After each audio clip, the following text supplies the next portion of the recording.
ഇന്ന് തന്നെ ഡൗൺലോഡ് ചെയ്യൂ. കാണൂ നിങ്ങളുടെ ഫേവറേറ്റ് ഷോസ്. നിനക്ക് എങ്ങനെ ധൈര്യം വന്നടാ എന്റെ മുഖത്ത് നോക്കിയത് പറയാൻ? ഞാൻ ഇനിയും പറയും, അർച്ചനയുടെ തിരിച്ച് വരില്ല വരില്ല വരില്ല വരില്ല.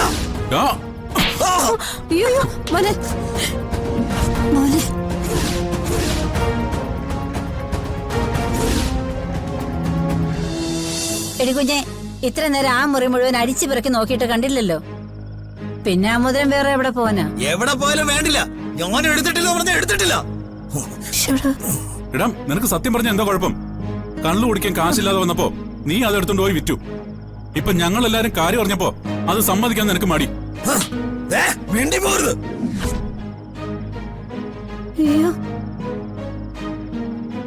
ഞാൻ മോഷ്ടിച്ചത് പറയാൻ നിങ്ങൾ ആരാ?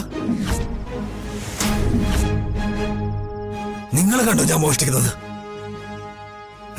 കണ്ടോ? എന്തിനാ കാണുന്നേ? ഞാൻ ആ മോതിരം ഊരി വെച്ച ശേഷം ആ മുറിയിൽ വന്നിട്ട് പോയത് നീ മാത്രമാ. നിന്റെ ഈഗോയൊന്നും ഇനി കാണിക്കണ്ട. മോഷ്ടിച്ച മോതിരം നീ എവിടെയാ കൊടുത്തെന്ന് പറഞ്ഞാ മതി. ഞാൻ എങ്ങനെങ്കിലും പണം കൊടുത്തത് തിരികെ വാങ്ങിച്ചോളാം. നാണയില്ലേ നിങ്ങൾക്ക് എന്നെ ഇങ്ങനെ കുറ്റപ്പെടുത്താൻ? സത്യത്തിലെ നിങ്ങൾ ഒറ്റ ഒരാള് കാരണം ഈ കുടുംബം മൊത്തം നശിച്ചത്. സന്ദീപേ, സ്വന്തം കുടുംബത്തോട് കാണിക്കേണ്ട ഉത്തരവാദിത്വം പോലും കാണിക്കാത്ത നിങ്ങള് പിന്നെ എന്തിനാ എന്നെ ഉപദേശിക്കാൻ വരുന്നേ? മോനെ സന്ദീപേ, നീ ആരോട് ഈ സംസാരിക്കുന്ന അറിയാവോ? എന്റെ ഏട്ടൻ എന്ന് പറയുന്നത് ഈ മൊരമുണ്ടനോട്.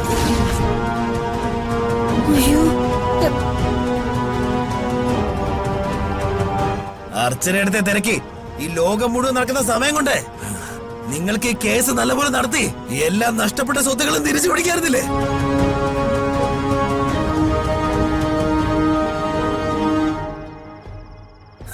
എത്ര കൊല്ലായി സ്വന്തം ഭാര്യ തിരക്കി നടക്കാൻ തുടങ്ങിയിട്ട്. ഏട്ടത്തിയെ ഇനി ഒരിക്കലും വരാൻ പോകുന്നില്ല.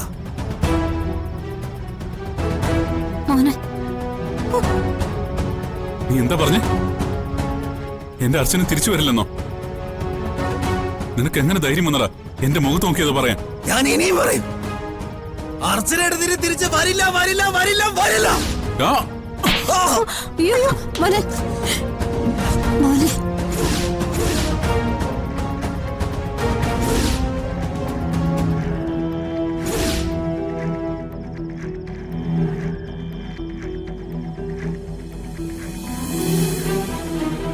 നിങ്ങൾക്ക് എന്നെ തല്ലാം കൊല്ലാം.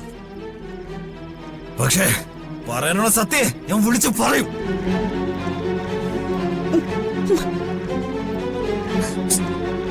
കേസിന്റെ കാര്യത്തിനെന്ന് പറഞ്ഞ് ഒരുത്തിയുടെ കൂടെ 24 മണിക്കൂർ കറങ്ങി നടക്കുന്നുണ്ടല്ലോ.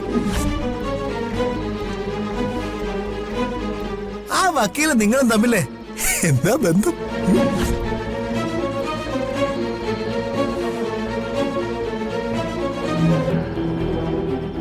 അതെ, അതത്ര പവിത്രമായ ബന്ധമൊന്നുമല്ലെന്ന് എനിക്കറിയാം. സച്ചി,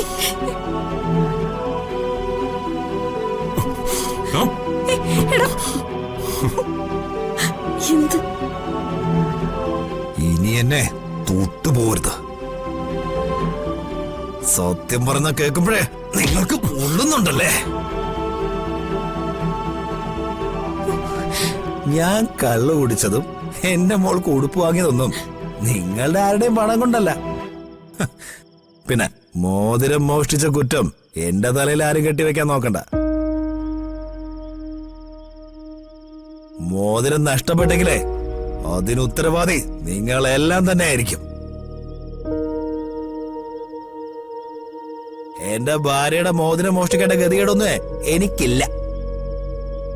അങ്ങനെ പറഞ്ഞ് നീ രക്ഷപ്പെടാന്ന് വിചാരിക്കണ്ട. നീ തന്നെ എടുത്തത് എനിക്ക് നല്ല ഉറപ്പുണ്ട്. അങ്ങനെയാണെങ്കിൽ തന്നെ നീ കൊണ്ടുപോയി കേസ് കൊടുക്കണി. അല്ല പിന്നെ എടുത്തിട്ടില്ലെന്ന് പറഞ്ഞാലും പിന്നെയും പിന്നെയും ഭ്രാന്ത് ഒടിപ്പിക്കാൻ പിന്നാലെ വരരുത്. മനസ്സിലായോ?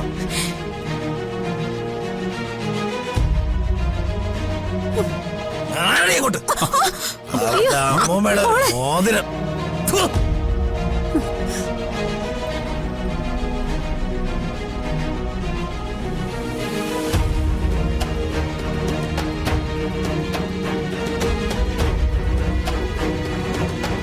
പോട്ടെ. പോട്ടെ മോളെ.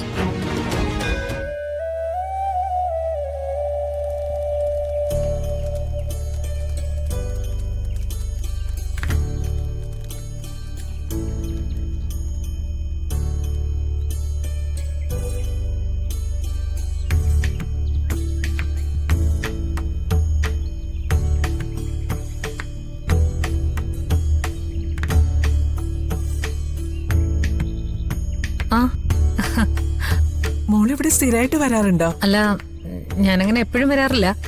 ചിപ്പിമോളുടെ പേരിൽ എല്ലാ ശനിയാഴ്ച നീരാഞ്ജനം നടത്തുന്നുണ്ട്. അത് നന്നായി. ശനിദോഷം മാറാൻ അത് നല്ലതാ. അമ്മ തൊഴുതു കഴിഞ്ഞോ? ഉം, അമ്മ എങ്ങനെയാ വന്നേ? ഞാൻ ഓട്ടോയിലാ വന്നേ. എങ്കിൽ പിന്നെ നമുക്ക് ഒരുമിച്ച് പോവാം.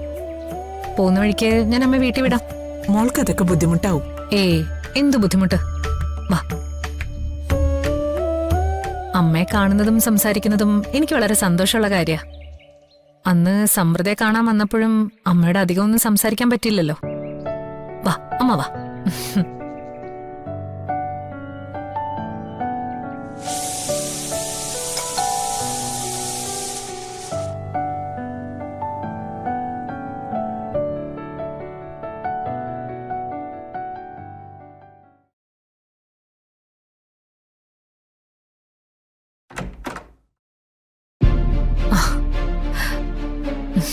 ആഹാ, അവന്തികയോ?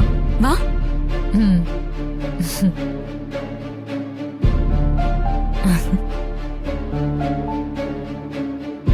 അല്ല, അവന്തികയ്ക്ക് അമ്മ എവിടെ നിന്ന് കിട്ടി? ഞാൻ അമ്പലത്തിൽ ചെല്ലുമ്പോ അവന്തിക എവിടെ ഉണ്ടായിരുന്നു. ആ, ഇരിക്കെ. ഉം. ചിപ്പിമോളുടെ പേരില് നീരാഞ്ജനം കഴിക്കാൻ വേണ്ടി പോയതാ. അവിടെ വെച്ച് അമ്മയും കണ്ടു. എങ്കി പിന്നെ ഇവിടെ വന്ന് സമൃദ്ധയും കൂടെ കണ്ടിട്ട് പോവാന്ന് വിചാരിച്ചു. അതെന്തായാലും നന്നായി. നിങ്ങൾ സംസാരിക്കേ, ഞാൻ കുടിക്കാൻ എന്തെങ്കിലും എടുക്കാം. ആ, അമ്മ ഇപ്പൊ ഒന്നും എടുക്കണ്ട.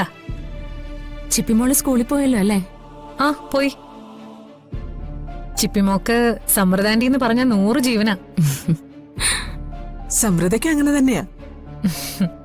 അന്ന് ചിപ്പിക്ക് ഒരു ദിവസം വയ്യാതായില്ലേ? എന്തൊരു വെപ്രാളായിരുന്നു എന്നറിയോ സമൃദ്ധയ്ക്ക്? ഗോകുലിനെ വിളിക്കുന്നു, ഡോക്ടറിനെ വിളിക്കുന്നു, ഒന്നും പറയണ്ട. ആകെ ഒരു വെപ്രാളായിരുന്നു.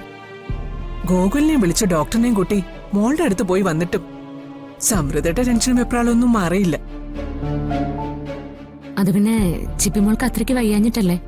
ഞാൻ ചെന്ന് തൊട്ടു നോക്കുമ്പോ മോൾക്ക് പൊള്ളുന്ന പനിയായിരുന്നു. ഇവളെന്തിനാ എന്റെ മോളുടെ കാര്യത്തിൽ ഇങ്ങനെ അധിക താല്പര്യം കാണിക്കുന്നത്? ചിപ്പി ഇവളും തമ്മിലുള്ള അടുപ്പം തടഞ്ഞേ പറ്റൂ. പിന്നീട് അത് വലിയ കുഴപ്പമായിട്ട് മാറും. അന്ന് രാത്രി ഗോകുലിനെ വിളിച്ച് രണ്ടാമത്തെ മോളുടെ അടുത്തേക്ക് വരാൻ തുടങ്ങിയതാ.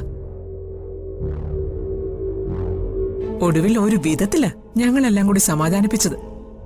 ഞാനും പലപ്പോഴും ആലോചിച്ചിട്ടുണ്ട്, ചിപ്പിമോക്ക് സമൃദ്ധയോട് എന്താ ഇത്ര അടുപ്പമെന്ന്. കഴിഞ്ഞ ജന്മത്തിൽ ഒരുപക്ഷെ ചിപ്പിമോൾ എന്റെ മകളായിട്ടായിരിക്കും ജനിച്ചിട്ടുണ്ടാവുക.